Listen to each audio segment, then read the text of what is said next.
I've always been a fan of One Piece for the past 10, 12 years, and it's always been a series that I've come to enjoy as the years go by.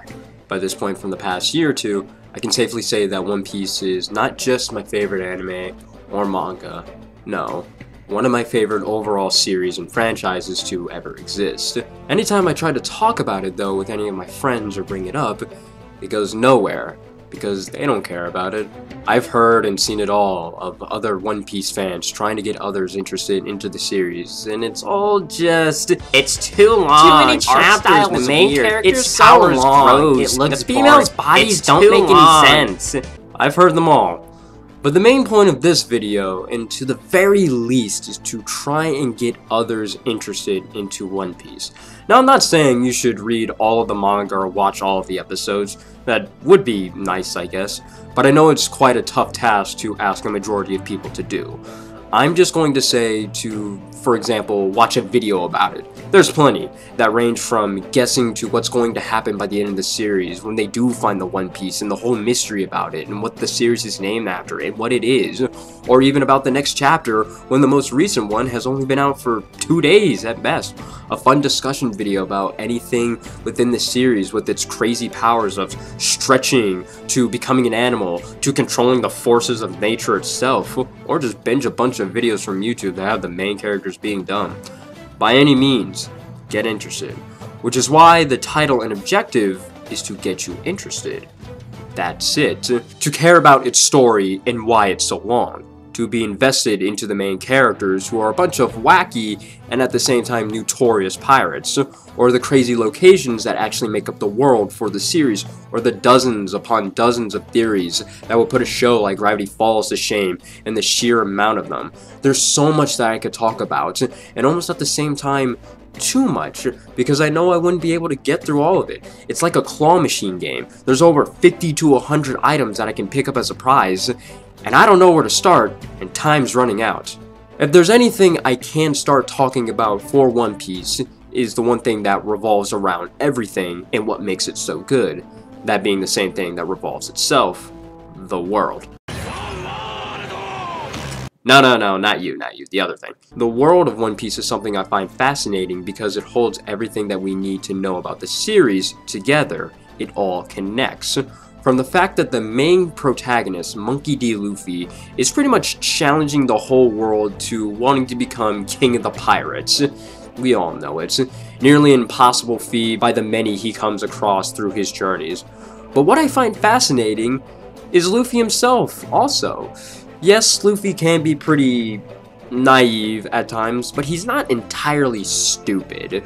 From day one of his adventure, he knew he couldn't do it alone, which is why I like him more than other protagonists I've seen. He absolutely knows his flaws and faults. He admits them. He says he doesn't know how to use a sword. He definitely can't navigate. He can't cook for sure. He can't even lie without having the biggest poker face. The list just goes on. No medical training, not the most sophisticated or well-mannered, he's no shipwright, lost the ability to swim in a world that's 90% water, and for the cherry on top, he can't sing even decently. But that's why Luffy has and needs his crew. Every single one of them. They're all just as wacky, strong, and important to each role that they fill within the crew. Now, they're all not as perfect as I'm making them out to be, each one of them with their own problems that do make him insane. But for the same reason Luffy needs them is why to hell and back, they'll still stick with each other through and through. They all need each other. They all come from different parts of the sea with their own backstories, goals, and ambitions, all sticking side by side, back to back together to embark the vast sea of each new location of an island that can be whatever it wants to be. A snowdrift, a desert, an island populated by walking, talking animals, which said island is on top of an elephant that is the definition of massive plus massive, while all at the same time stopping and overcoming foes and others who get in their way. The world government that's entirely corrupted, but the public can't know about that. Pirates who are either too dumb and hungry for power that they don't know right from wrong, and then the other pirates who are an actual threat to, well, everything. This goes into having major to minor antagonists be characters that I actually care for. The ultimate example are these two men right here. They have two things in common. One, they're both antagonists, and two, I can say with a straight and honest face, they are some of the manliest characters within the whole series. Why is that? Well, for the more intimidating guy, Katakuri, he was someone that when going through the story was not expected to be the real final opponent of an arc. But more than just being someone Luffy needs to fight to get by, he's everything that Luffy is, but better. Brought to attention so much that their fight takes place within a world known as the Mirror World. Luffy is fighting pretty much a stronger, superior version of himself, and he needs to find a way to overcome that. And the thing is that Katakuri isn't some evil mastermind. To put it simply, he's just an older brother protecting his family, and Luffy's trying to do the same thing of protecting his crew. Katakuri is an older brother to the point where he plays the facade of being this unstoppable fighter that was born standing up and his back has never touched the ground. But again, it's a facade. It was all a lie made up by his own siblings, because when he's alone, instead of being this cold, tactical fighter, he is actually a guy who really enjoys eating donuts, drinking tea, and singing a song all to boot. This gives him a fun spin on who he is. Now for the other guy. He's a minor villain. Evidence shows that Frankie, of all people, fight him. Judging by his appearance, you think that he might be a freak. Maybe. But this is where you don't judge a book by its cover. His name is Senior Pink. Let me tell you that this man had it all of having a gangster lifestyle, met the woman of his dreams, got married, and had a child. Due to his wife not liking criminals, however, Senior Pink kept the pirate and gangster business a secret. However, from a fever not being there and the truth spilling out, the child had died. His wife left him, got caught in an accident, which left her in a vegetative state. A fate almost worse than death, knowing that Senior Pink can't really do anything as he tried every day for months and months to try and get her to respond to him in any form. One day though, he had the idea of wearing a bib to try and get a chuckle out of his wife to remind her of the son that they had. And thinking that it didn't work, it did. She actually smiled. That day forward, as the weeks went on, Senior Pink stopped wearing his suit and ties in exchange for more baby-type clothes and accessories. All of that to have his wife smile every day from that day forward. And I need you to know, he's a minor villain, and he's one out of the many who have backstories like this throughout all of One Piece.